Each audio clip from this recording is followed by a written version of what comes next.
अस्सलामुअलैकुम and very good morning. जागो लाहौर में आप सबको खुश आमदीद कहते हैं जनाब। एक नए दिन और एक नई सुबह के साथ मैं हूँ आपकी होस्ट मुनीबा आसफ। मैं बिल्कुल ठीक ठाक हूँ और उम्मीद करती हूँ कि आप भी इस वक्त जहाँ कहीं भी होंगे हमें देख भी रहे होंगे, हमारा प्रोग्राम पसंद भी कर रहे होंगे और ठीक ठाक होंगे, खुशबाश होंगे, अपनी ज़िंदगी में ख़ुद भी खुश रह रहे होंगे और अपने इर्द गिर्द और अपने से मुंसलिक लोगों को भी खुश रख रहे होंगे। जनाब, खुश रहना बड़ा मुश्किल होता जा रहा है आजकल, और जिस तरह की सिचुएशन बनती जा रही है हमारे इर्द गिर्द और हमारे माशरे में, जितनी अफरा तफरी है या जितना कह लें कि महंगाई का दौर है, इसमें खुशी ढूंढना खासा मुश्किल हो चुका है। लेकिन फिर भी हमें कोशिश यही करनी चाहिए कि खुश रहें और दूसरों को भी ज़रूर खुश रखें। प्रोग्राम का बाकायदा आगाज़ करते हैं एक छोटी सी नसीहत के साथ करना चाहूँगी कि जनाब, अगर लोगों के साथ हमारे मामलात बेहतर हो जाए ना, तो वाकई हमारी जो ज़िंदगी है ना वो ज़्यादा एफिशिएंट हो जाती है।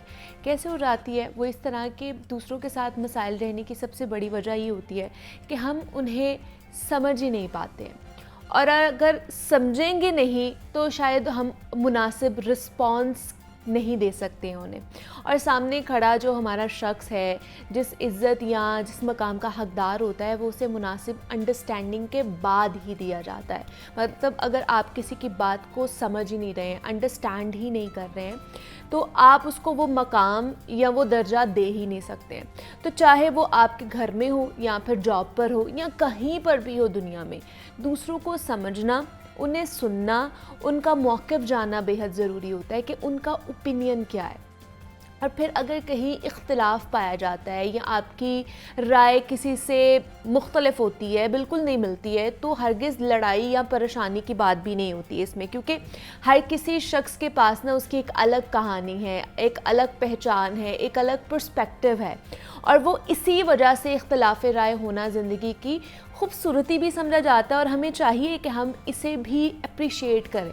अगर कोई हमसे इख्तिलाफ़ कर रहा है, कोई किसी और डायमेंशन से, किसी और एंगल से सोच रहा है, तो हमें उसके ओपिनियन की इज़्ज़त करनी चाहिए और हमें उनको उतनी इज़्ज़त देनी चाहिए जितनी का वो हकदार होता है। और इस तरह आपकी इज़्ज़त में भी जनाब इजाफ़ा ही होता है और आपके जो सारे काम हैं ना वो ठीक ठाक होना शुरू हो जाते हैं। हमारे यहाँ पे होता है कि हमारे साथ जो एक सिमिलैरिटी रखता है कि हम अगर कुछ कह रहे होते हैं और हमारा माइंडसेट ये बना हुआ है कि जो नेक्स्ट पर्सन है, जो हमसे मुंसलिक इंसान है, वो भी वैसा ही सोचे, उसकी राय भी वैसी ही हो, उसका ओपिनियन, उसकी सोच भी वैसी ही हो। लेकिन ऐसा नहीं होता। आप ये एग्ज़ाम्पल देख लें कि एक घर में हम बहन भाई पैदा होते हैं, एक वहाँ पर ही रहते हैं, एक ही तरह की तरबियत हासिल करते हैं, परवरिश पाते हैं, लेकिन एक दूसरे से मुख्तलिफ़ शख्सियत रखते हैं। वहाँ पर भी इख्तिलाफ़ राय हो सकता है। एक हमारा भाई किसी और मिजाज का होता है, एक हमारी बहन किसी और मिजाज की होती है। तो इवन दो कि हमारे जो अपने बहन भाई होते हैं वो भी एक शख्सियत के नहीं होते, एक पर्सनालिटी के मालिक नहीं होते हैं, उनमें भी इख्तिलाफ़ राय पाया जाता है। तो जब हम बाहर निकलते हैं, अपने जॉब पर जाते हैं या अपनी ज़िंदगी के बाकी मामलात को देखते हैं, तो हम वहाँ पर कैसे एक्सपेक्ट कर सकते हैं कि कोई हमसे जो है वो इख्तिलाफ़ ना करे या वो कोई अलग ओपिनियन ना रखे। हर किसी का एक अलग ओपिनियन है, हर किसी की सोचने समझने की सलाहियत अलग होती है।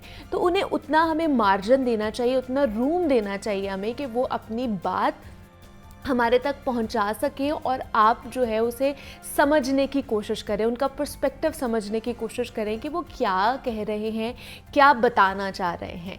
और उसके बाद अगर आपको लगे कि हाँ इसमें थोड़ी बहुत तब्दीली आ सकती है और कोई एक पॉइंट पर, मिड पॉइंट पर हम इकट्ठे होकर इसका सोल्यूशन ढूंढ सकते हैं, तो सोल्यूशन ढूंढने पर हमें तवज्जो देनी चाहिए, ना कि प्रॉब्लम्स क्रिएट करने में। क्योंकि ये जितना टॉक्सिक माहौल होता जा रहा है ना, इसमें सॉल्यूशंस कम हमें नज़र आते हैं, प्रॉब्लम ज़्यादा नज़र आती हैं। लेकिन जहाँ पर प्रॉब्लम होती है वहाँ पे सॉल्यूशन भी मौजूद होता है, तो इसलिए सॉल्यूशन की तरफ ज़्यादा हमें तवज्जो देनी चाहिए।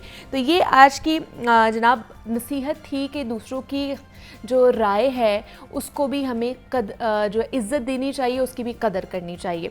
प्रोग्राम में आगे बढ़ते हैं जनाब, कुछ सेहत के हवाले से बात कर लेते हैं। और पाकिस्तान में बहुत से लोग अपनी ग़िज़ा का जो है ना वो सही इस्तेमाल नहीं करते हैं, और जिसकी वजह से बहुत से लोग हैं मुख्तलिफ़ बीमारियों का शिकार हो जाते हैं, और वो भी जिस्मानी मसाइल का शिकार हो जाते हैं।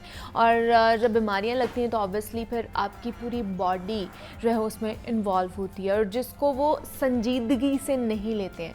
तो लिहाजा अगर देखा जाए ना तो मुस्तक़बिल करीब में इनको ज़्यादा मसाइल का सामना भी करना पड़ता है। और बहुत से लोग मुख्तलिफ़ मसाइल को डॉक्टर्स के सामने तो रखते हैं, लेकिन जो मुतल्लिका डॉक्टर होता है उससे रुजू नहीं करते हैं। फिज़ियोथेरेपी हड्डियों, जोड़ों और पट्ठों की तकलीफ़ का एक मौसर इलाज भी बनता जा रहा है। और आजकल जो बेशुमार अफराद हैं वो आपको देखते होंगे कि कमर की दर्द का शिकायत कर रहे हैं, जोड़ों में दर्द है, गर्दन में दर्द है, शोल्डर में हर दम दर्द रहता है। इसकी वजह क्या है? बिकॉज़ एक आज तो हमारी जो जॉब्स हैं वो बैठने वाली बहुत ज़्यादा हो चुकी हैं, और आप हर किसी को जब भी ऑफिस में देखेंगे बैठे हुए या वो घर पे भी काम कर रहा है लैपटॉप के सामने, तो उनके शोल्डर्स ड्रॉप हुए होंगे, इस तरह बैठे होंगे, उनकी कमर जो है वो सीधी नहीं होगी, उनका पोस्चर सीधा नहीं होगा, जिसकी वजह से फिर हम लोग ये भी शिकायत करते हैं कि हमारी बैक पे बहुत ज़्यादा, और ख़ासतौर पर लोअर बैक पे बहुत ज़्यादा पेन हो रही है, और हमारे शोल्डर्स जो हैं वो बहुत ज़्यादा दर्द करते हैं, हमारी गर्दन में दर्द रहती है।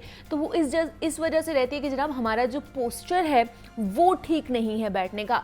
इवन दो कि हमें ये पता होता है कि हम सही तरीके से नहीं बैठ रहे हैं, लेकिन फिर भी हम वो सारी गलतियां करते जाते हैं, जिसकी वजह से हम फिर बाकी प्रॉब्लम्स का शिकार हो जाते हैं। तो आज हम इस पर बात करेंगे कि फ़िज़ियोथेरेपी या इन तमाम तर चीज़ों की वजह से हम किस तरह अपनी तमाम तर दर्दें जो है, ये कमर की दर्द जो है, शोल्डर्स दर्द या बैक पेन को उससे छुटकारा हासिल कर सकते हैं। कौन सी थेरेपीज़ हो सकती हैं, कौन सा ऐसा पोस्चर है जो हमें बेहतर रखना चाहिए, और अगर हम जॉब पर बैठे हुए हैं, ऑफिस में हैं, तो हमें किस तरह बैठना चाहिए। हमारे साथ इस वक्त मौजूद हैं इन स्टूडियोज़ में हाफ़िज़ सैयद एजाज़ अहमद साहब हैं, फ़िज़ियोथेरेपिस्ट हैं और न्यूरो रिहेबिलिटेशन एक्सपर्ट भी हैं। एजाज़ साहब, आपको वेलकम कहती हूँ लाहौर में। कैसे हैं आप? बहुत शुक्रिया, अल्हम्दुलिल्लाह। एजाज़ साहब, सबसे पहले तो थोड़ा पोस्चर के हवाले से बताइए कि जो पेन्स हैं ये पोस्चर की वजह से ज़्यादा होती हैं कि हमारा पोस्चर ठीक नहीं है बैठने का। अगर हम जॉब भी कर रहे हैं तो हमारे शोल्डर्स ड्रॉप होते हैं, हम लोग इस तरह बैठ के, और हमारे स्क्रीन सामने होती है तो हम ऐसे आगे झुक कर काम कर रहे होते हैं। तो ये posture one of the cause हो सकती है कि ये प्रॉब्लम्स बढ़ती जा रही है। बिल्कुल, पोस्चर बेसिक समझ लें कि की फैक्टर है हमारी रोज़मर्रा की रूटीन में। जिस वक्त आप कोई भी एक्टिविटी परफॉर्म कर रहे हैं, आप किस पोस्चर में बैठ के वो एक्टिविटी परफॉर्म करें। इवन कि आपका लाइंग पोस्चर, आप लेटे हुए हैं बेड पे, लेकिन आपकी नेक का पोस्चर अगर अप्रोप्रिएट नहीं है तो सारी रात आपने अपनी नेक को अंडर स्ट्रेस रखा हुआ है। ठीक है, वो इन द लॉन्ग रन फिर हमें नेक की शक्ल में, वीकनेस की शक्ल में, हमारी नेक की जो नॉर्मल सिमेट्री है वो डिस्टर्ब होने की शक्ल में हमें इस तरह के मसाइल देखने को मिलते हैं। इसके अलावा जो दूसरा कंपोनेंट है वो है आईटी का बहुत ज़्यादा यूजेज। अब तो समझ लें कि आईटी पैकेज हमारे हाथ में है in the form of Android, तो आप उसमें कंटिन्यूसली इंडल्ज्ड हैं। आपका स्क्रीन टाइम बहुत ज़्यादा बढ़ चुका है। अच्छा। और वो स्क्रीन टाइम जिस वक्त अगर आप किसी मोबाइल फ़ोन को भी देख रहे हैं और आपने अपनी नेक को फॉरवर्डली बेंड किया हुआ है, और आप अपना टाइम नोट करें कि कितने टाइम तक आप अपनी नेक को बेंड रख के आप वो मोबाइल यूज़ कर रहे होते हैं, तो मेरे ख़्याल में आपको ज़्यादा बेहतर अंदाज़ा हो जाएगा हम कंटिन्यूसली अपनी बॉडी को डिटीरियोरेट कर रहे हैं। अच्छा। हर जैसे कोई भी मशीन है उसकी एक फेयर यूज़ पॉलिसी होती है, इसी तरह ह्यूमन बॉडी की भी एक फेयर यूज़ पॉलिसी है कि आप अपनी बॉडी को इस पोस्चर में यूज़ करें। अच्छा। आप स्टैंडिंग में आपका पोस्चर ये होना चाहिए, सिटिंग में ये होना चाहिए, लाइंग में ये होना चाहिए। आप कोई काम कर रहे हैं, वज़न उठाने वाला काम है, अगर आप डायरेक्टली वेट उठा लेंगे बैक के ऊपर स्ट्रेस आने का चांस है। उस वेट को उठाने का भी एक सेफ पोस्चर है। ओके। उसके लिए अगर आपने कभी वेट लिफ्टर्स को और देखा, ख़ास तौर पर ख़वातीन में ये बहुत ज़्यादा पाया जाता है कि घरों में वो कुछ भी वेट उठाने की कोशिश करती हैं, उस टाइम तो उसने पता नहीं चलता, लेकिन बाद में फिर कमर दर्द हो रही है और उसका कोई कॉज नहीं पता चल रहा होता। लेकिन जो मेन कॉज ये है कि वो घर में कामकाज और उसमें इतना मगन हो जाती है। उसमें अब हम काम काज को अवॉइड तो नहीं करेंगे, नहीं, हैवी काम जो वेट उठा रही होती है वो कह रही हूं। अब फर्ज करें कि एक खातून ने हैवी काम करना है, अच्छा, तो उनको उसके लिए अपनी बॉडी को प्रिपेयर भी करना है, अपनी बॉडी को स्ट्रेंथ अप भी करना है।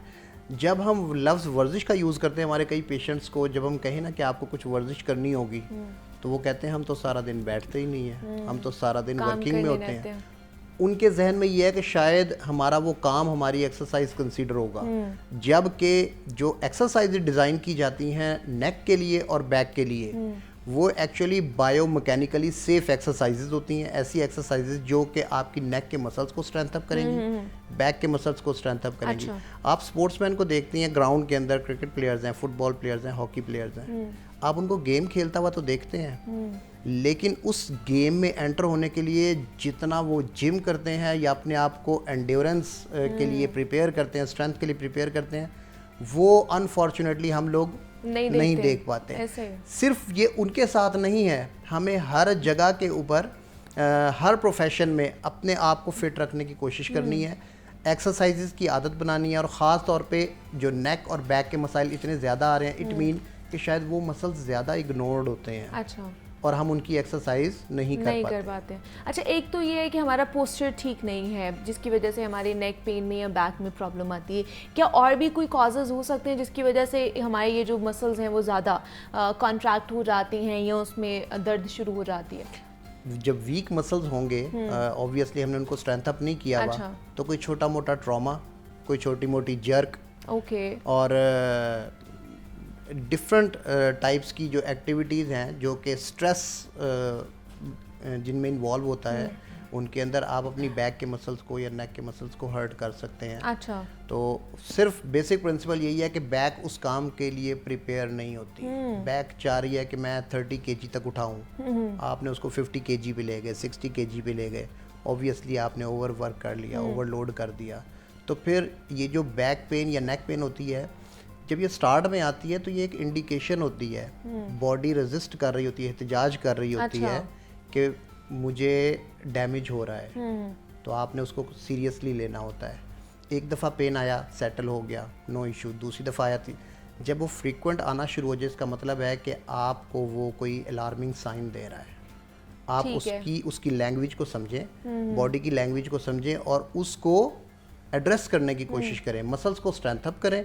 मसल्स को स्ट्रेंथ अप करने से आप काफ़ी हद तक अपनी नेक पेन और बैक पेन से छुटकारा हासिल कर सकते हैं। अच्छा, जिस तरह मैं बात कर रही थी कि हमारी अब बहुत ज़्यादा सिटिंग वाली जॉब्स हो चुकी हैं, हर कोई आप देखेंगे कि वो 9-9 घंटे 8-8 घंटे इवन दो कि ऑफिस में और स्क्रीन के सामने बैठ के काम कर रहे होते हैं, और उनमें पोस्चर नहीं देखा जाता है। तो वो किस तरह बैठ सकते हैं, बैठने का हमारा पोस्चर किस तरह का होना चाहिए कि जिससे हम ज़्यादा से ज़्यादा फ़ायदा हासिल कर सकें?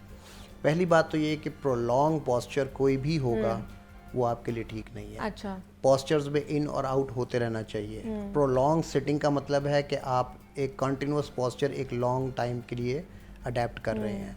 अगर आपने लॉन्ग सिटिंग करनी है, आप 1 घंटे के बाद, आधे घंटे के बाद आप उठेंगे, मूव अराउंड करेंगे, वॉक करेंगे, अपने उस पोस्चर से बाहर निकलेंगे। आपने आईटी के लोगों को देखा होगा कि वो स्क्रीन के साथ स्टक हैं, मुस्तकिल वो स्क्रीन को देखते जा रहे हैं और अपनी वर्किंग करते जा रहे हैं, और वो स्क्रीन उनका जो जॉब की नौइयत है, उनको स्क्रीन पे से नज़र हटाने भी नहीं देती जी। तो इसलिए आपने करना क्या है, आपने स्क्रीन को उस लेवल पे रखना है जिसमें आप सेफ पोस्चर में हो। आपका आई लेवल स्क्रीन के साथ मैच करना चाहिए।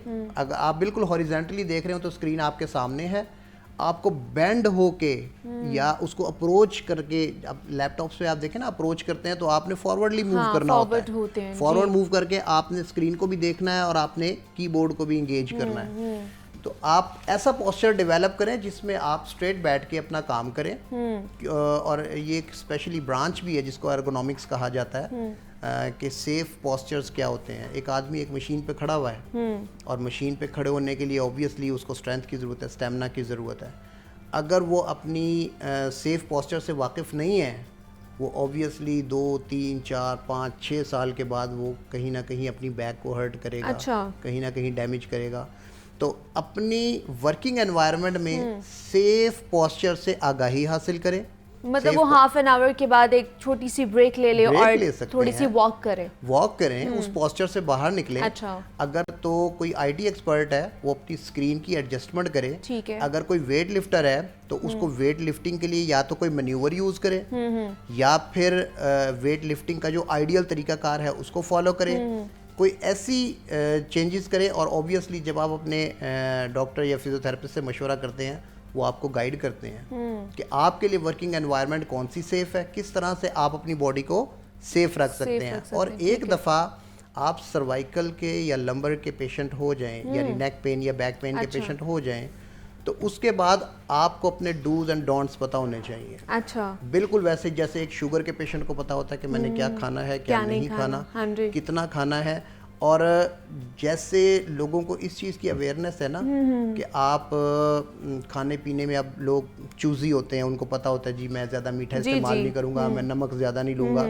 इसी तरह उनको ये भी पता होना चाहिए कि अब मैं ये वाला पोस्चर नहीं लूँगा। हाँ, सही। अब मैं इस पोजीशन में वजन नहीं उठाऊंगा। तो जब आपको इस बात की अवेयरनेस हो जाएगी तो फिर आप रिलेटिवली सेफर साइड पे आ जाएंगे। अच्छा, हम जब एक तो बैठने का पोस्चर हमारा ठीक नहीं, दूसरा हम लोग जब बेड पर लेट रहे होते हैं वो भी हमारा पोस्चर ठीक नहीं होता है। इवन दो कि हम लोगों ने फ़ोन भी यूज़ करना होता है तो हम हाफ टेक लगा लेते हैं बेड की बैक साइड पे और उसके बाद यूज़ कर रहे होते हैं।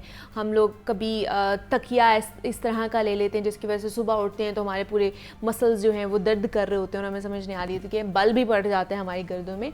तो वो किस तरह का पोस्चर होना चाहिए? एक तो लेटते वक्त जो सबसे ज़्यादा कॉमन मिस्टेक देखने में आती है वो है बल्कि पिलोज़ का यूज़ लेना। ओके। पिलोज़ जो है ना, कुछ लोगों को आदत होती है दो पिलोज़ लेने की। वो नेक के पोस्चर पे इतना एबनॉर्मल पोस्चर बनता है और सारी रात आपकी नेक जो है ना वो अंडर स्ट्रेस रहती है। ओके। फौरी तौर पे शायद वो फील ना हो, लेकिन 2, 3, 4, 5 साल के बाद आपको जब नेक पेन की सिम्टम्स आनी शुरू होती हैं फिर पता लगता है कि नहीं, बड़ा पिलो तो लेना ही नहीं है। मतलब ऊंचा पिलो नहीं लेना। ऊंचा पिलो नहीं लेना, आपने मॉडरेट हाइट का आपने पिलो लेना है, एक सिंगल पिलो लेना है। कुछ लोगों को गर्ड का प्रॉब्लम होता है, एसिडिटी का प्रॉब्लम होता है जिससे वो रिफ्लक्स होता है। तो उसमें वो उनके जहन में ये होता है कि जितना हम हेड अप रख के सोएंगे वो सेफ रहेगा। तो बजाय आप हेड को अप करने के, जो बेड की हेड वाली साइड है उसके नीचे 2 ब्लॉक्स रख दें। ओके। हेड को अप ना करें, आपका हेड साइड अप हो जाएगा। जो मकसद आप अचीव करना चाहते थे वो अचीव हो जाएगा। लेकिन अगर आप कहें कि मैं 2 पिलो रख के अपनी हेड साइड को एलिवेट करने की कोशिश करूं, ऑब्वियसली वो हमारे लिए प्रॉब्लमेटिक होगा। इन द लॉन्ग रन हमारी नेक के ऊपर स्ट्रेस दे रहा होगा। इसके अलावा साइड लाइन पोस्चर्स होते हैं। साइड लाइन पोस्चर्स के अंदर अगर पिलो आपका छोटा होगा तो आपकी स्पाइन बिल्कुल स्ट्रेट होगी। अब आप खुद सोचें कि अगर हैवी पिलो आपने लिया हुआ हो, 2 पिलोज रखे हुए हैं और आप साइड लाइन में लेट गए हैं, करवट पे लेट गए हैं, तो आपकी नेक कितनी बेंड हुई हुई होगी। और वो बेंड 5 मिनट, 10 मिनट, 15 मिनट के लिए नहीं है, 5 आवर्स, 6 आवर्स, 7 आवर्स। हाँ जी। वो मेरे ख्याल में स्लीपिंग पोस्चर साइड लाइन के अंदर भी पिलो ऐसा होना चाहिए कि आपकी नेक बिल्कुल आपकी बॉडी के साथ स्ट्रेट हो, स्पाइन जो है ना उसके ऊपर प्रेशर ना हो। अच्छा, और जिस तरह मैंने बात की कि हम टेक लगाकर पूरा हमारा प्रेशर ये इन साइड पे आ रहा होता है जब हम टेक लगाकर अपनी बैक के साथ कर रहे होते हैं, मोबाइल यूज़ कर रहे होते हैं, क्या उस वजह से भी ये बहुत ज़्यादा हमारे जो शोल्डर्स हैं वो खिंच जाते हैं? बिल्कुल, स्लाउच पोस्चर। हमारी जो बॉडी है, आप देखें कि जो सेफेस्ट हमारा पोस्चर है वो 90 डिग्री है। हाँ जी। कि आपने स्ट्रेट बैठना है। आपकी बॉडी आपके हिप के साथ 90 डिग्री बना रही हो और आपके एंकल जॉइंट्स के ऊपर भी 90 डिग्री का एंगल हो। जो हम मिसाल देते हैं डाइनिंग चेयर की। हाँ जी। डाइनिंग चेयर पर्पसफुली बनी होती है इस बात के लिए कि आप इरेक्ट बैठें और आपका जब वो सेफ है तो इसका मतलब है कि जो हमारे सोफाज जिसके अंदर आप लग्जरी के लिए उसको ज़रा उसकी सिटिंग प्लेस को हम थोड़ा सा एक्सपेंड कर लेते हैं तो आपको ज़रा पीछे लीन बैकवर्ड करके फिर आप जाकर आपको रेस्ट मिलता है, वो हमारी बैक के लिए इतना अच्छा नहीं है। ख़ास तौर पे जो बैक के पेशेंट्स हैं उनको ये पता होना चाहिए हमने जब भी बैठना है इरेक्ट बैठना है, स्ट्रेट बैठना है। या पीछे वो कोई रख सकते हैं, कुशन्स वगैरह यूज़ कर सकते हैं। कुशन रख के बैठें, लेकिन स्लाउच्ड बैकवर्ड होना ये कोई अच्छी ऑप्शन नहीं है। अच्छा, ये तो हमने कुछ बात कर ली है कि बाद में जाके क्या प्रॉब्लम्स होती हैं, लेकिन आजकल बच्चों में भी बैक प्रॉब्लम्स बहुत ज़्यादा आ रही हैं कि उनका इतना हैवी बैग होता है, स्कूल बैग होता है कि वो लेकर जा रहे होते हैं और कंधे भी उनके आके कहते हैं जी हमारे कंधे दर्द हो रहे हैं, हमारी बैक दर्द हो रही है। तो ये क्या तब से ही ये शुरू हो जाती है और जैसे जैसे वो ग्रो करते जाते हैं तो ये चीज़ या ये दर्द बढ़ती जाती है? जो बेसिक प्रिंसिपल मैंने बताया ना आपको शुरू में, बेसिक प्रिंसिपल वही है। तो फिर क्या करें? बैग तो लेके जाना उन्होंने। वो जो बैग है ऑब्वियसली उसके अंदर भी अब मॉडिफिकेशंस अवेलेबल हैं कि आप ट्रॉली वाला बैग जो है ना वो यूज़ करवा सकते हैं बच्चों को, जहां आपको पता हो कि ये बहुत ज़्यादा हैवी है, बल्कि है। पहली बात तो ये कि कोशिश करें कि बैग को जितना आप लाइट रख सकते हो, क्योंकि वो बच्चे ने रोज़ाना यूज़ करना है। दूसरी बात ये कि ट्रॉली वाली बैग यूज़ किए जा सकते हैं। और तीसरी चीज़ ये कि हमारे बच्चों की अब वो फिज़िकल एक्टिविटी नहीं है जो पहले हुआ करती थी। ग्राउंड्स के अंदर, स्ट्रीट्स के अंदर आपको बच्चे खेलते हुए नज़र आ रहे होते थे, उनकी फ़िज़िकल मोबिलिटी होती थी। अब बच्चे कहाँ नज़र आएंगे आपको? टैब्स के ऊपर, लैपटॉप्स के ऊपर, मोबाइल्स के ऊपर, जो उनका फ्री टाइम होगा। तो वो जो स्क्रीन टाइम उनका है उसको भी रिड्यूस करने की ज़रूरत है। उनको फ़िज़िकल एक्टिविटी में जहाँ मौका मिले उनको फ़िज़िकल एक्टिविटी में इंगेज करें, उनको स्पोर्ट्स में इंगेज करें। जो एनर्जी, जो स्ट्रेंथ आप स्पोर्ट्स से ले सकते हैं वो ऑब्वियसली घर में बैठा हुआ बच्चा जो है वो नहीं ले सकता। जिस बच्चे को रनिंग का मौका ही ना मिले, आपके ख्याल में वो कैसे अपनी फ्लेक्सिबिलिटी और स्ट्रेंथ को मेंटेन करेगा? उसको मौका दें भागने का। इवनिंग के अंदर या once a week, twice a week, thrice a week parks में लेके जाएं, फुली उनको भागने का मौका दें, फिज़िकल एक्टिविटी करने का मौका दें। ये दी बेस्ट वे है कि आप किस तरह से बच्चों के अंदर इन मसाइल को प्रिवेंट कर सकते हैं। सही, मतलब कि फ़िज़िकल एक्टिविटी में ज़्यादा से ज़्यादा उन्हें इन्वॉल्व कराएं ताकि इन तमाम चीज़ों से हम लोग छुटकारा हासिल कर सकें। अच्छा, दूसरा जो मर्द हजरात हैं, जो लड़के हैं, वो कहते हैं जनाब हम बिल्कुल परफेक्ट हैं, रात को परफेक्टली सोते हैं, लेकिन जैसे ही सुबह उठते हैं 3-4 दिन हम लोग बड़ा लेथार्जिक फील करते हैं या हमारे पीछे बैक के ऊपर बहुत पेन होती है। ना हमें समझ नहीं आ रही होती इसकी कॉज क्या है, ना हमने कोई वेट उठाया है, ना कोई ऐसी चीज़ की है जिसकी वजह से हमारी बैक पर पेन हो, लेकिन समझ नहीं आ रही, आइडेंटिफाई नहीं हो रहा कि क्या प्रॉब्लम है। तो ये क्या हो सकता है? क्या ये स्लीपिंग पोस्चर की वजह से हो सकता है कि वो ठीक नहीं है? स्लीपिंग पोस्चर की वजह से हो सकता है, लैक ऑफ एक्सरसाइज की वजह से हो सकता है। इसके अलावा जो आपकी रूटीन है उसमें कोई ऐसा स्ट्रेस मौजूद है जो कि आप जिसको चेक नहीं कर पा रहे, जिसमें जो आपको लग ही नहीं रहा ये कोई एबनॉर्मल चीज़ मैं कर रहा हूँ। अगर आप अपनी जॉब के ऊपर भी बैठे हुए हैं और जॉब पे बैठने के बाद शाम को आप घर गए हैं और रात को आपको पेन फील हो रहा है, तो आपको कहीं ना कहीं तो चेक करना है कि कहाँ पे कोई प्रॉब्लम आ रहा है। दूसरा, फिजिकल एक्टिविटी, स्ट्रेंथ, बैक की एक्सरसाइजेज और नेक की एक्सरसाइजेज, ये हर प्रोफेशनल के लिए ज़रूरी है। आप अगर प्रॉब्लम में नहीं भी है ना, अपने आप को प्रिपेयर्ड रखें, अपने आप को स्ट्रॉन्ग रखें।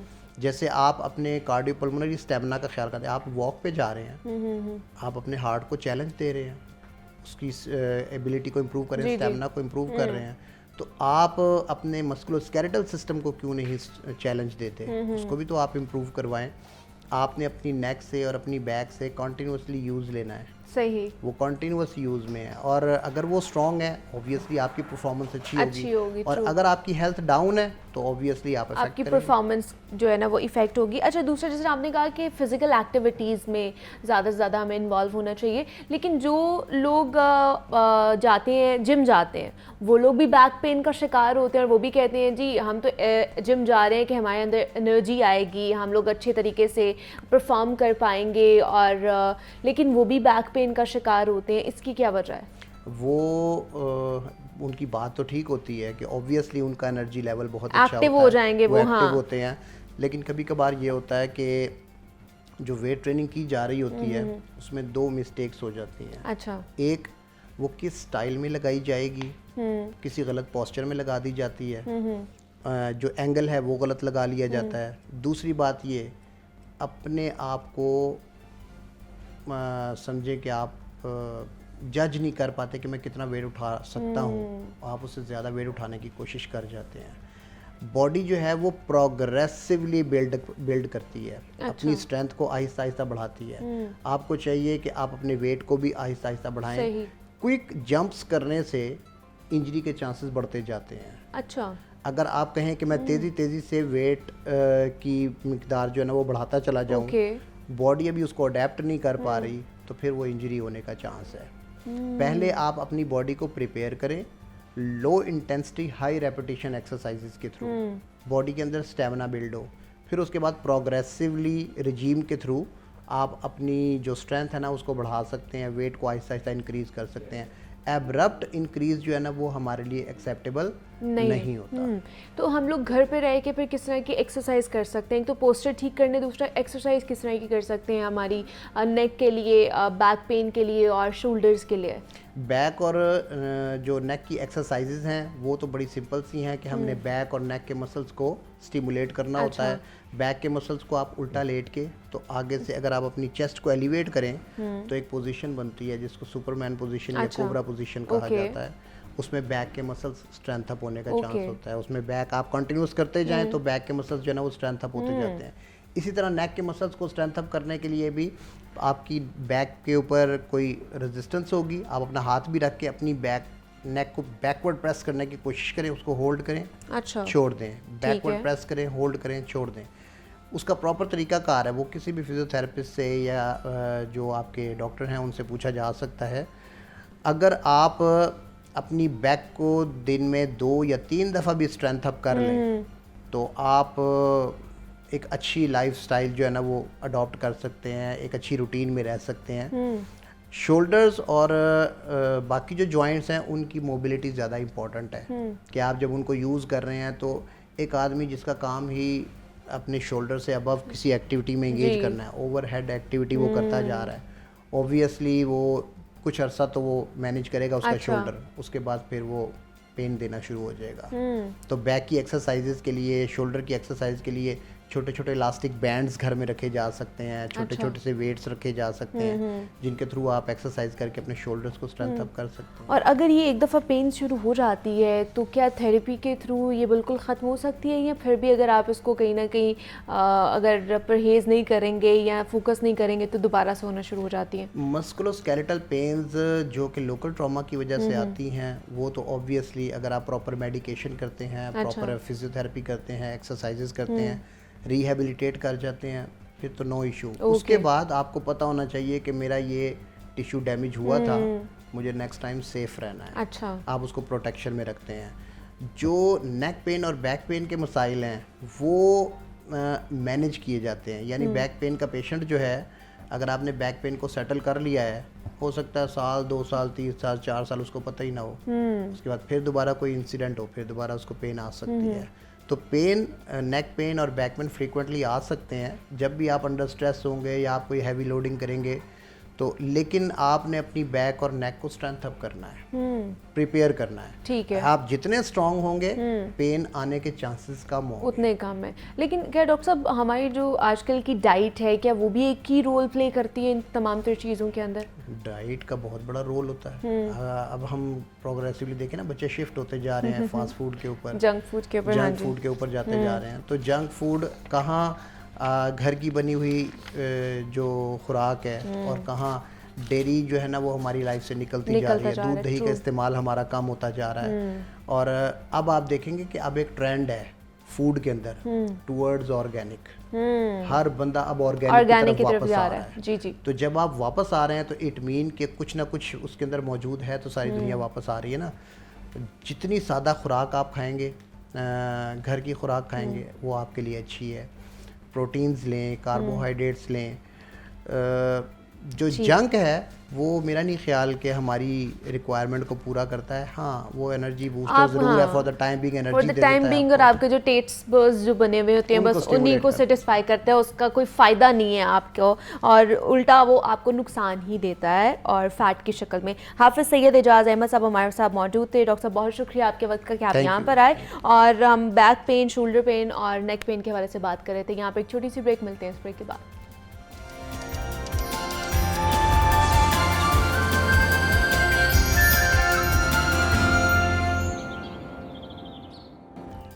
जॉग लाहौर में एक मरतबा फिर से आप सबको खुश आमदीद कहते हैं। जनाब, पाकिस्तान में नशे के आदी अफराद की तादाद बढ़ती जा रही है। अब तो स्कूल, कॉलेजेस, यहाँ पे यूनिवर्सिटीज़ में भी लोग इससे बहुत ज़्यादा मुतासर होते जा रहे हैं। तालीमी इदारों के बाहर जहाँ आपको नज़र आएंगे स्टूडेंट्स, तो हमें वहाँ पर सिगरेट पीते हुए खुलेआम वो लोग वहाँ पर नज़र आएंगे हमें। और इसके अलावा भी दोस्त अहबाब मिलकर न जाने किस किस किस्म का नशा करते हुए उस कंपनी में हमें नज़र आएंगे। और इस उम्र में एडवेंचर के नाम पर ये बिल्कुल भूल जाती है हमारी नौजवान नस्ल के उन्हें नशे की वजह से सारी ज़िंदगी किस किस्म के मसाइल से दो चार होना पड़ता है, उनकी फैमिली को कितना सफ़र करना पड़ता है इस वजह से। और मुल्क भर में नशे की रोकथाम के लिए मुसलसल काम तो किया जाता है, मगर अब भी हमें किसी किस्म की कमी देखने को नहीं मिलती है कि हमें सड़कों पर कोई ऐसे लोग ना मिलते हों या रोज़ाना की बुनियाद पर कोई ऐसी लाश ना मिलती हो फुटपाथ पर कि जो लावारिस हो और जो नशे की लत में पड़ी हो और उसकी मौत हो जाए। तो जनाब, हमें ज़्यादा से ज़्यादा इस हवाले से अवेयरनेस फैलाने की ज़रूरत है। हुकूमत को चाहिए कि वो उन लोगों को पकड़े और जो इन चीज़ों में जो है मुलव्वस हैं, जो माफिया एक बनता जा रहा है, वो उन लोगों को सड़कों पर जो बुरी हालत में पड़े रहते हैं उन्हें वहाँ पर रहने की बजाय उन्हें बहाली के मराकज़ में दाखिल करें और उनका इलाज करें। और जो सरेआम जो नशा फ़रोख्त कर रहे होते हैं ना, उनको जनाब उनके हवाले से इक़दामात उठाने की ज़रूरत है, उन्हें पकड़ने की ज़रूरत है, उन्हें सलाखों के पीछे डालने की ज़रूरत है।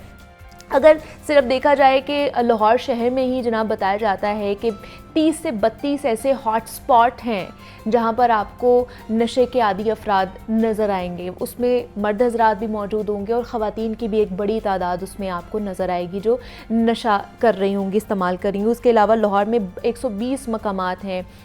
उसके अलावा देखा जाता है धर्मपुर आप चले जाएँ, लक्ष्मी चौक चले जाएँ, इवन दो के मुस्लिम टाउन एक बहुत बड़ा गढ़ है जो मंशियात फ़रोश वहाँ पर मौजूद होते हैं।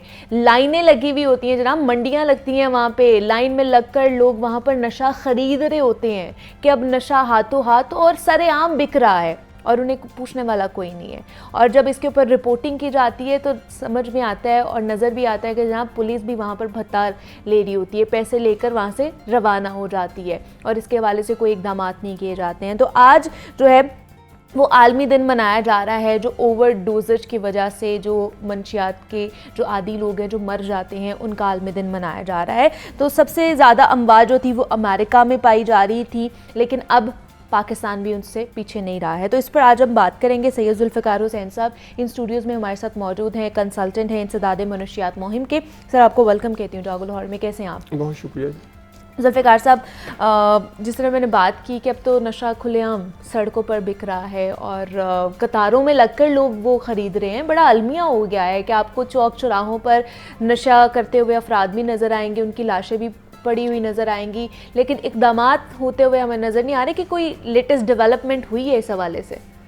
बहुत शुक्रिया आपका कि आज इंटरनेशनल डे है ओवरडोजेज जो ड्रग्स की वजह से ज़्यादा सेस कर लेते हैं और उसके बाद उसकी अमवात हो जाती हैं, उनकी याद में, ताकि जो एक स्टिग्मा है उसको दूर किया जाए और जिन फैमिलीज़ के या रिश्तेदारों के लोग जो इस दुनिया से चले गए हैं उनको याद किया जाए। बदकिस्मती से हमारे यहाँ हम दुनिया के उन ममालिक में अब शामिल हो चुके हैं जहाँ ड्रग्स का बहुत ज़्यादा इस्तेमाल है। बिल्कुल।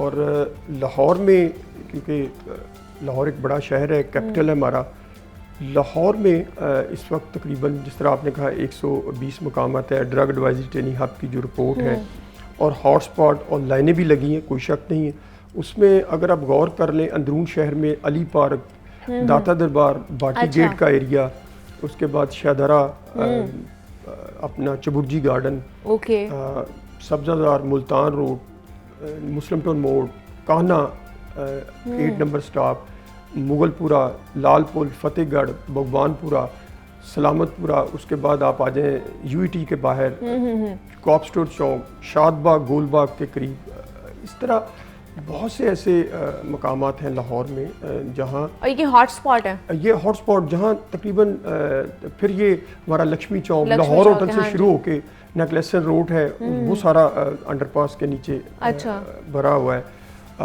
ये वो एरियाज़ हैं जहाँ बहुत बड़ी तादाद है और बदकिस्मती से हमारे ख़वातीन की तादाद बहुत बढ़ रही है। और आज जो इंटरनेशनल डे है, आपको याद हो कि 2021 में तकरीबन जो हमने डेटा लाहौर का इकट्ठा किया था वो तकरीबन 475 अफराद थे जिनकी डेड बॉडीज रिकवर हुई थी, जो हमारे पास डेटा था। अच्छा। और ये वो लोग थे जिनको बगैर नाम के दफनाया गया था। और वो लोग जो ओवरडोज की वजह से घरों के अंदर चले जाते हैं, जिनकी अमवात होती हैं, फिर उसके बाद लवाकीन ले जाते हैं हॉस्पिटल के अंदर, उनका डाटा नहीं था हमारे पास। और उसके बाद 2022 आया। 2022 में 502 अफराद थे जो अमवात जिनकी हुई थी, जो हमारे पास डाटा था जनवरी से लेकर दिसंबर तक। अभी भी ये जो 2 महीने ये भी बड़े वर्स्ट हैं। अगस्त में सबसे ज़्यादा ये जो भी जा रहा है, आज उसकी 31 है, ये मेरे ख्याल ये वाहिद साल का एक महीना होगा जहाँ वर्स्ट जो है अमवात हुई हैं। अच्छा। हमारे लाहौर के 3 डेड हाउसेज हैं जो इस वक्त भी भरे पड़े हैं ड्रग एडिक्ट से।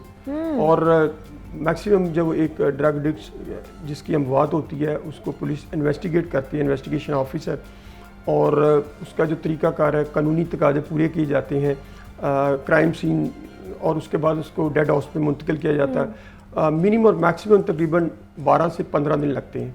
और आपको याद हो कि जब हम इस पे बात कर रहे थे कि डाटा रिकवर होता है, तो लाहौर हाई कोर्ट ने उसी हमारी रिपोर्ट पे किसी साहब ने उस लाहौर हाई कोर्ट में रिट दायर की, तो उस पे लाहौर हाई कोर्ट ने एक ऑर्डर किया जिसके तहत अब नादरा जो है वो वेरिफिकेशन कर रहा है, और ये भी एक अच्छा मैं कहता हूँ अमल है।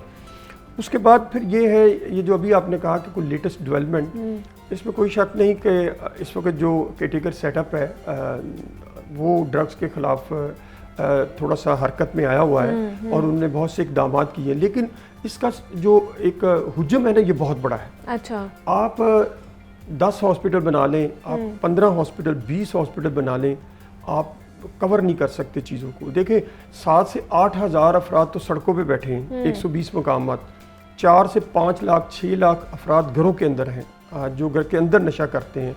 और जब वो घर वाले जो हैं जो नशा घर के अंदर कर रहे हैं, उनको भी जब जारी बात अपना नशे के लिए पैसे नहीं मिलते तो फिर या वो बाहर आ जाते हैं। और अभी जो हमारी माशी सूरत हाल है इस वक्त जो चल रही है वो इतनी ख़तरनाक है, और मैं समझता हूँ, मैं अभी भी प्रेडिक्शन कर रहा हूँ, 2026 में लाहौर की सड़कों पे डबल नशा करने वाले अफराद होंगे, क्योंकि हमारे यहाँ अनएम्प्लॉयमेंट बहुत ज़्यादा है, माशी हालात ख़राब है, पॉलिटिकल जो ऐसी सिचुएशन नहीं है आपकी ठीक है, तो वो सारी चीज़ें ड्रग के साथ रिलेट करती हैं। और अगर हमने इन चीज़ों को रोकने के लिए इक़दाम ना की, हुकूमत ने अभी उस पर बहुत से इक़दाम उठाए हैं।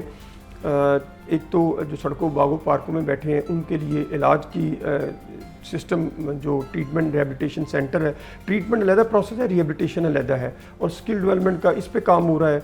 उसके बाद जो तलीमी इदारों में जो हम ऑलरेडी अवेयरनेस कैंपेन कर रहे हैं और जिसमें इंटरनेशनल जो प्रिवेंशन के स्टैंडर्ड हैं उनको मुतारफ़ करवा रहे हैं, तो हुकूमत भी, अब मैंने रिक्वेस्ट की है हुकूमत को दोबारा भी कि आप अभी तालीमी इदारे खुलने वाले हैं उन पर गौर करें। मैं आपके प्रोग्राम की विसासत से ये वालिदैन को बताना चाहता हूँ कि आपके बच्चे जो यूनिवर्सिटियों में पढ़ रहे हैं, मैं एविडेंस बेस्ड बात कर रहा हूँ, लड़कियों के अंदर निकोटिन पैचेस का इस्तेमाल बहुत तेज़ी के साथ बढ़ रहा है। अच्छा। और वेपिंग का, वेप जो है बच्चे उसमें आइस का पानी इस्तेमाल कर रहे हैं। अच्छा। जो लिक्विड है आइस का, और वो इस्तेमाल करके बड़े एज ए वो तो बड़ा मॉडर्न बन रहे हैं कि हम लोग वेपिंग कर रहे हैं, तो वी आर वेरी मॉडर्न। और खासकर फिर निकोटिन पैचेज जो है ना, ये खवातीन में बड़ी तेजी के साथ बढ़ रहे हैं। मैंने हुकूमत से ये रिक्वेस्ट की है, जो वाइट से जो पैचेज होते हैं, वाइट से पैचेज जो हैं, सेक्टिसाइड्स हैं, जो फोकल पर्सन है नारकोटिक्स मसूद मुख्तार साहब, उनसे मैंने रिक्वेस्ट पिछले वीक भी की थी कि खासकर जो तालीमी इदारों के अंदर यूनिवर्सिटी और कॉलेजेस में आप ख़वातीन के बैग की तलाशी लेते हैं, ख़वातीन के बैग के साथ साथ आप नौजवानों की तलाशी लें। और एक वक्त तो होता है, क्योंकि मैं तो यूनिवर्सिटियों में जो उनके साथ कोऑर्डिनेशन है, बात चीज़ें ऐसी होती हैं जिनको हम हाईलाइट नहीं करते कि अदारा बदनाम ना हो।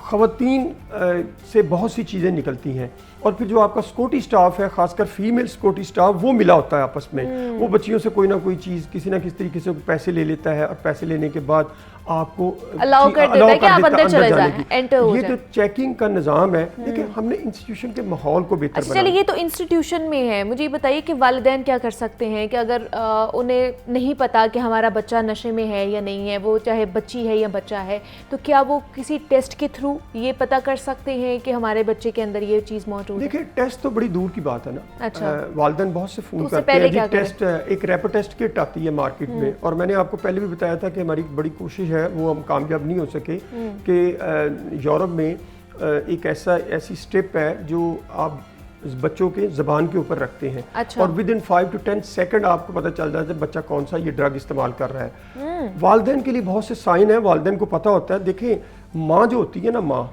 वो अपनी औलाद के इतने करीब होती है कि जब वो माँ बच्चे और बच्ची के साथ बगलगीर होती है ना, तो उसकी खुशबू के साथ वो उसको जज कर लेती है। वालिदैन को ये चाहिए कि बच्चों के अंदर आप तब्दीलियाँ देखें, उनके अंदर क्या रुझानात में तब्दीलियाँ आई हैं। घर के अंदर देखें ना, बच्चा देर से सो के उठता है, स्कूल नहीं जाता टाइम पे, काम पे नहीं जाता, यूनिवर्सिटी नहीं टाइम पे जाता, बच्चा रोज़ाना नहाता था, कपड़े चेंज करता था, आजकल वो नहाता नहीं है, हफ्ते में एक बार बार्बर के पास जाता था बाल कटिंग करने के लिए। अब वो बाल कटिंग करने के लिए रोज़ाना रात को वो जागता है, सुबह सोता है, घर से आपस में वो घर के बहन भाइयों के साथ लड़ाई झगड़ा करता है, और फिर उसकी कंप्लेन आती है। फिर आहिस्ता आहिस्ता ये होता है आपकी चीज़ें चोरी होती हैं, रिलेटिव से वो पैसे लेता है। ये वो सारी इलामात जो वालिदैन को पता होती हैं, लेकिन आज के दौर में वालिदैन बच्चों के सामने बेबस है। बेबस है, मैं आपको और ऐसे सी ही बात है, हाँ बताऊं, जी, ऐसे ही बेबस true। है, चाहे बच्ची हो चाहे चाहे बच्चा बच्चा हो, हो। बिल्कुल। ये जो प्रॉब्लम है, ये इस कदर इसने अपनी वुसअत फैलाई है और सबको अपनी गिरफ्त में लिया है। अब ये जो प्रॉब्लम है, ये नहीं देख रही कि ये अमीर का घर है, ये मिडिल क्लास का घर है, ये गरीब का घर है, सारे ही इसमें इन्वॉल्व होते हैं। अच्छा, लेकिन अलमिया ये है जुल्फ़िकार साहब कि एक घर में एक बच्चा जब शुरू कर देता है, नशा करना शुरू कर देता है, घर पर हमको पता है, माँ बाप को पता है, वो पहले कोशिश करते हैं कि ना करे, इसको रोका जाए, किसी तरह इस लत से छुटकारा हासिल किया जाए। लेकिन एट द एंड जब वो ज़्यादा इसमें इंडल्ज हो जाता है या घर से चोरियाँ चकारी करना शुरू कर देता है, चीज़ें लेकर जाना शुरू कर देता है, तो उनके हाथ में भी कुछ नहीं रहता। घर से भी धुतकारा जाता है, निकाल दिया जाता है, सड़क पे जाता है, सोसाइटी भी नहीं उसको एक्सेप्ट करती है, ना इस तरह के हमारे इंतज़ामात हैं इन लोगों के हवाले से कि इनको रखा जाए, इनकी रिहाब के हवाले से कोई चीज़ दी जाए, इनको ट्रीटमेंट दिया जाए। तो ये तो अपने घर से भी धुतकारे होते हैं और मुआशरे से भी धुतकारे होते हैं, तो कौन फिर इन्हें टेकअप करेगा? देखिए इसमें 2-3 आपके सवालात हैं। देखिए इसमें रोल जो मेजर है वो स्टेट का है। स्टेट एज ए माँ का किरदार अदा करती है। तो हॉस्पिटल ही नहीं है रिहैबिलिटेशन के उनको ऑनरशिप तो दिलाई है, उनको ऑनरशिप तो दिलाई है। अभी जब कैटेगरी ये सेटअप चला जाएगा, नई गवर्नमेंट आ जाएगी, उनकी प्रायोरिटी और चेंज हो जाएगी। सवाल सिर्फ ये, इस गवर्नमेंट से पहले भी तो कई गवर्नमेंटें थी जिनके साथ मैंने काम किया, लेकिन कोई इसको ऑनरशिप नहीं देता, अभी तक नहीं दे रहे ऑनरशिप। और कितनी माओं के बच्चे हैं, कितने नौजवान जिनकी लाशें हम फुटपाथों पे देखते हैं, कितनी खवातीन की लाशें हम लोग फुटपाथों पे देखते हैं कि वो पड़ी भी होती है। ये जो अगस्त का महीना गया है ना, जो मैंने वस्ट का है, ये मेरे भी जब से मैं डाटा इकट्ठा कर रहे हैं ना हम, ये इस महीने 5 खवातीन 6 खवातीन की डेड बॉडी मिली है सिर्फ एक महीने में। और मैं खुद बड़ा परेशान हो गया कि खवातीन की तादाद, वो पढ़ी लिखी खवातीन जो अच्छे खासे घर से ताल्लुक़ रखती थी। और एक और दूसरी बात है जो आपका एक सवाल था कि जो एडिक्शन में पहला प्लेयर आपको पहली डोज में मिलता है ना, उस प्लेयर को लेने के लिए आप इसकी डोज को बढ़ाते जाते हैं, आपकी डिपेंडेंसी जो ना उस पे उसका एनएसआर बढ़ता जा रहा है, उसके बगैर आप नहीं रह सकते। जब आप आहिस्ता आहिस्ता डिपेंडेंट हो जाते हैं, और हम उसे फिर क्रॉनिक एडिक्ट बोलते हैं, और वो नशा करेगा तो जिंदा रहेगा। नशे के जारी बात, नशा करने के लिए उसको पैसे चाहिए। पहले तो वालिदैन अपने आप पे स्टिग्मा समझते हैं ना, हाँ जी, हमारे रिश्तेदार क्या कहेंगे, नेबर क्या कहेंगे, लेकिन वो खुद ही माँ पैसे दे देती है, बहन पैसे दे देती है कि चले आज इसको 500 रुपया दे दिया, इसने नशा कर लिया। वो एक रूटीन सिलसिला बन जाता है। फिर वालिदैन भी एक, जब वो ज़्यादा रिएक्ट करता है नशे, क्योंकि उसके बॉडी के लेवल को और उसने बढ़ाना है, जब बॉडी के लेवल को बढ़ाना है तो नशे को भी तेज़ करना है। नशा जारी बात 500 का नहीं आएगा, 600 1000 का आएगा। तो उस वजह से वो घर में लड़ाई झगड़ा मार कुटाई होती है। तो फिर वही बात आ जाती है कि अब ये दुत्कारे हुए अफराद हैं, माशरे का ये किसी गलती की वजह से, किसी के बहकावे में आकर, शौक की वजह से ये इस दलदल में फंस गए। नहीं तो आपकी कोई बात हुई केयरटेकर गवर्नमेंट से कि वो कोई इनिशिएटिव ले रहे हैं, हॉस्पिटल्स बनाने की कोशिश कर रहे हैं? एक हुकूमत आउटसोर्स भी कर रही है हॉस्पिटल को ट्रीटमेंट रिहेबिलिटेशन प्रोग्राम के लिए। अभी गवर्नमेंट ने एक रायगढ़ में हॉस्पिटल बनाया था और उसके बाद जो हॉस्पिटल हैं दीगर उनमें बेड की तादाद में इजाफा किया जा रहा है। और अल्लाह का शुक्र है कि हम बार बार इस चीज़ को दोहरा रहे हैं कि ये करें ये करें। तो कोई नहीं, मैं समझता हूँ देर आए दुरुस्त आए।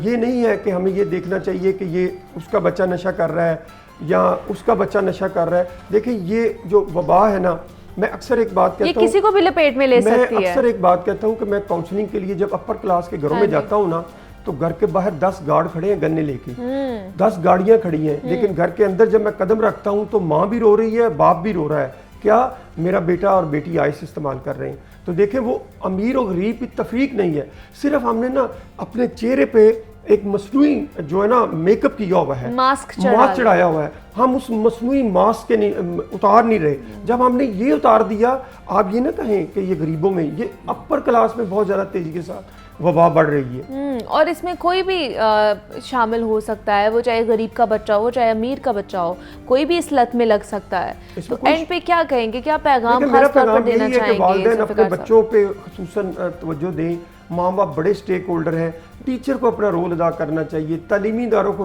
रोल अदा करना चाहिए, तालीम के साथ तरबियत होनी चाहिए। जब तरबियत नहीं होगी, तालीम होगी, रटा सिस्टम होगा, प्रेशर होगा, तो यकीनन फिर फरार होगा। बच्चे क्यों ऐसे इस्तेमाल लेकिन कैसे हम कर सकते हैं? अब देखिए तालीमी इदारों के बाहर लाइनें लगी हुई होती हैं, नशा वहाँ पर भी बिक रहा होता है। जिस तरह मैंने बताया कि जितने भी हॉटस्पॉट है वहाँ पर भी लाइनें लगा के लोग खरीदो फरोख्त कर रहे होते हैं नशे की।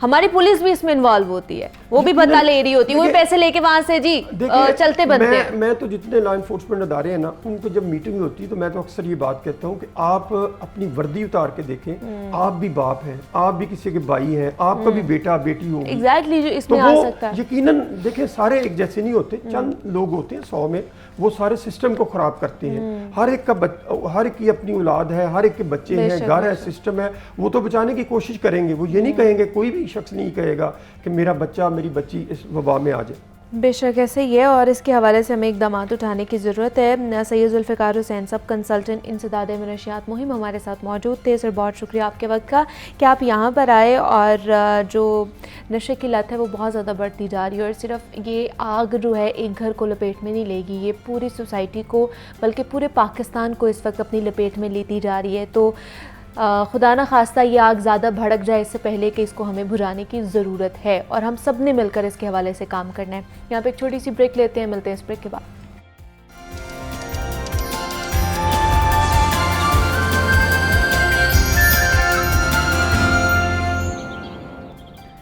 वेलकम बैक टू जागो लाहौर। जनाब अब कुछ बात कर लेते हैं एक्सरसाइज के हवाले से। योगा टेक्निक्स जाननी है आज हमने। जनाब योगी नईम साहब हमारे साथ मौजूद हैं और माइग्रेन का प्रॉब्लम बहुत ज़्यादा बढ़ता जा रहा है। हर कोई शिकायत करता है कि जनाब आधे सर का दर्द हो रहा है और ना इसके ऊपर कोई मेडिसिन काम करती है और जनाब डॉक्टर्स कहते हैं कि आप लोगों ने एहतियात बरतनी है इस हवाले से।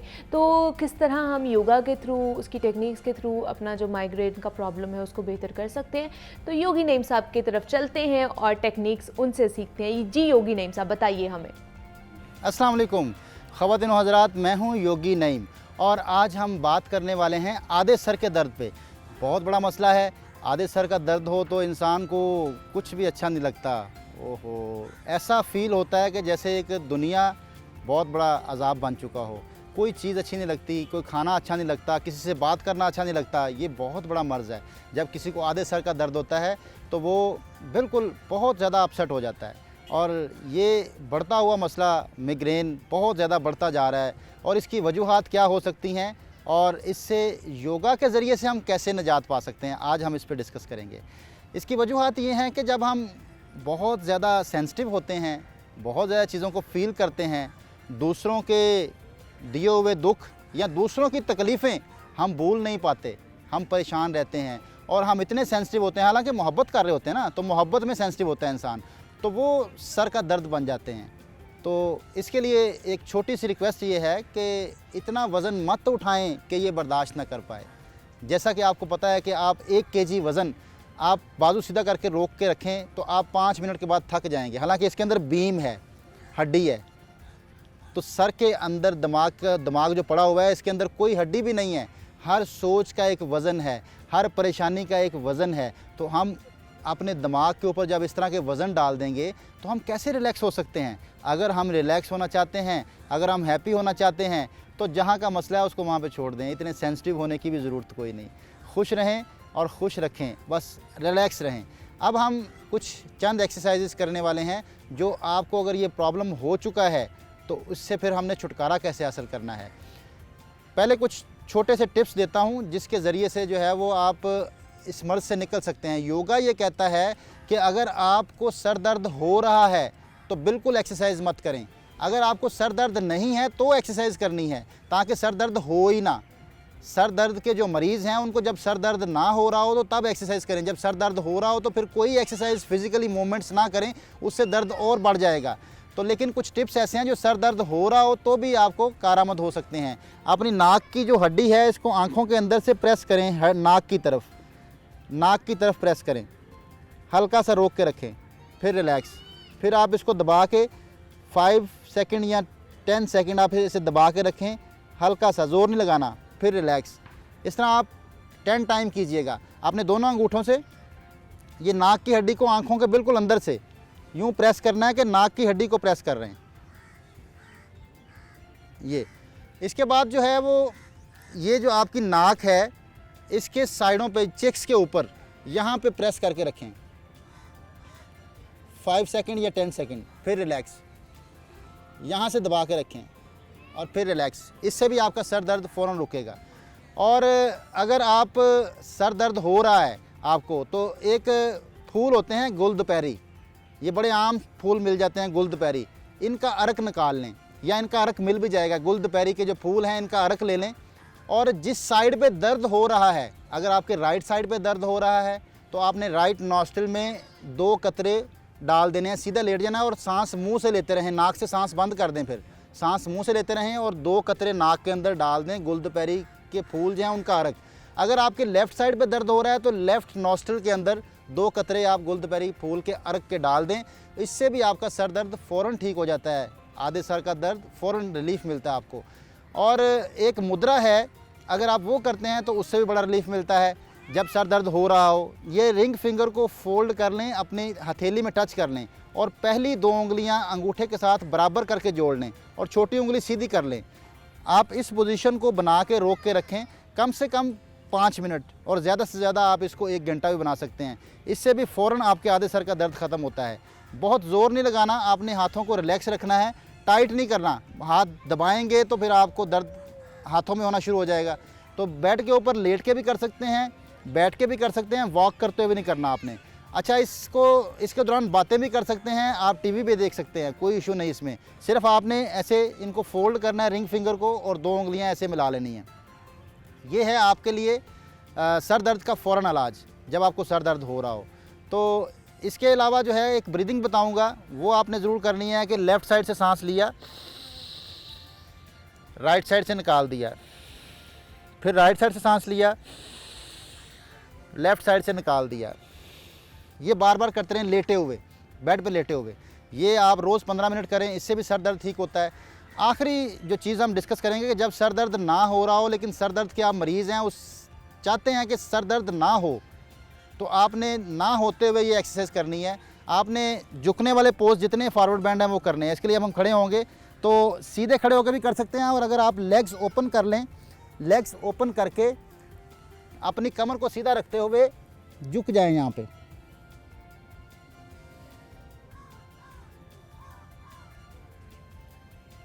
तो ये सीधे खड़े होकर भी झुक सकते हैं।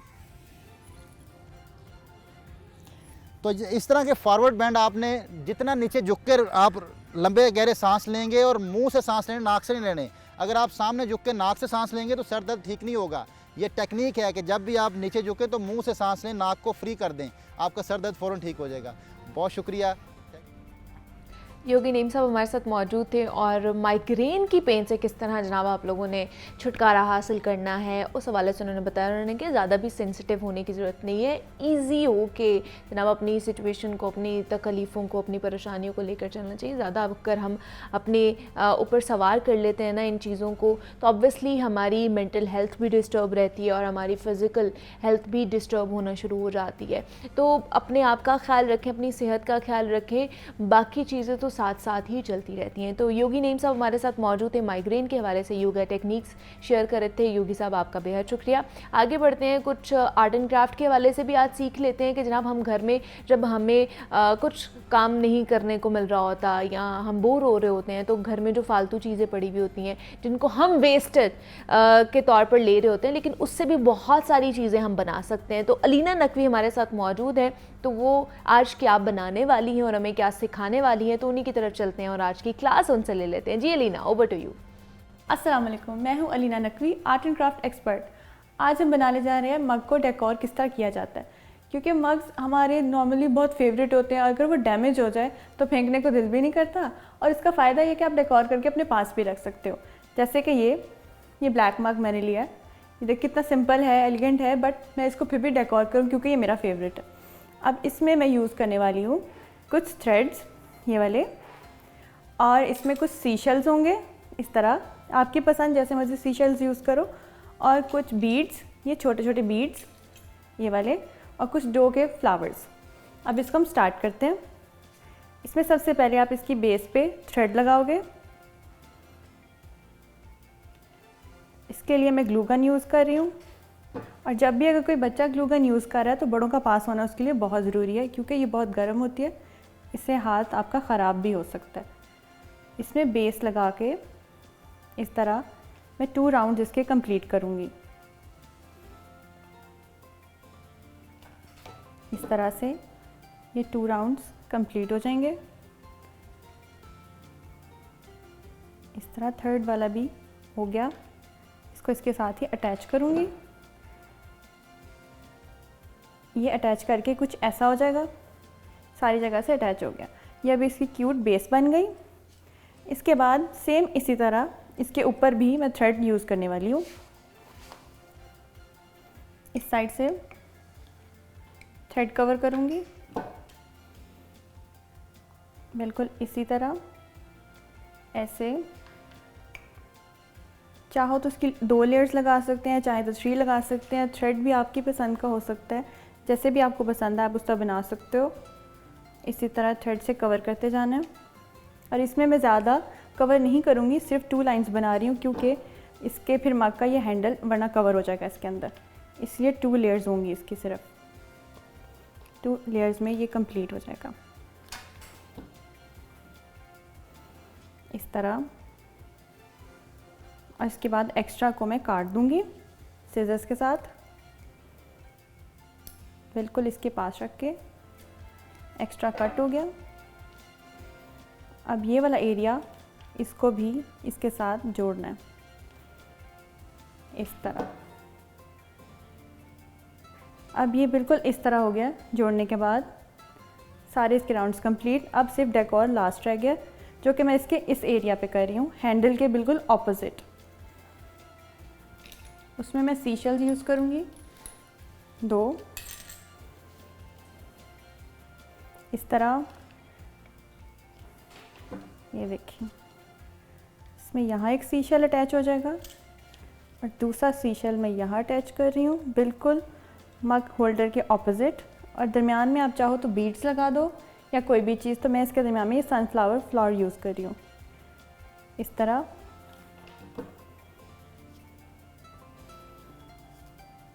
बिल्कुल इसके एरिया में थोड़ा सा इसको हटाकर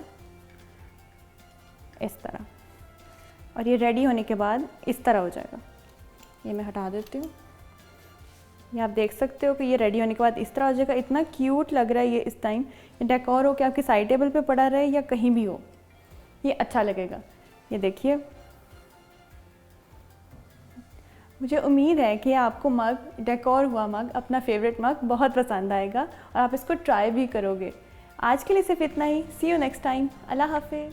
जनाब अलीना नकवी हमारे साथ मौजूद थी और बड़ा ही खूबसूरत मग उन्होंने डेकोरेट करना आप लोगों को और हमें बल्कि सिखाया है कि किस तरह जो आपका फेवरेट मग है जिसमें आप चाय पीते हैं, कॉफ़ी पीते हैं या कुछ भी उसमें अगर आप पी रहे हैं तो आपके दिल के बड़े करीब है, तो आप उसको किस तरह डेकोरेट कर सकते हैं। घर में पड़ी हुई चीज़ों से आप उसको बड़ा अच्छे तरीके से और बना सकते हैं। तो अलीना, आज के लिए आपका बेहद शुक्रिया। तो इसी नोट पर मुझे इजाज़त दीजिए, अपना बहुत सारा ख्याल रखिएगा। कल आपसे एक नए दिन और नए प्लेटफॉर्म और नए एक जनाब शो के साथ मुलाकात होगी। तब तक के लिए अपना ख्याल रखिएगा। अल्लाह हाफ़िज़।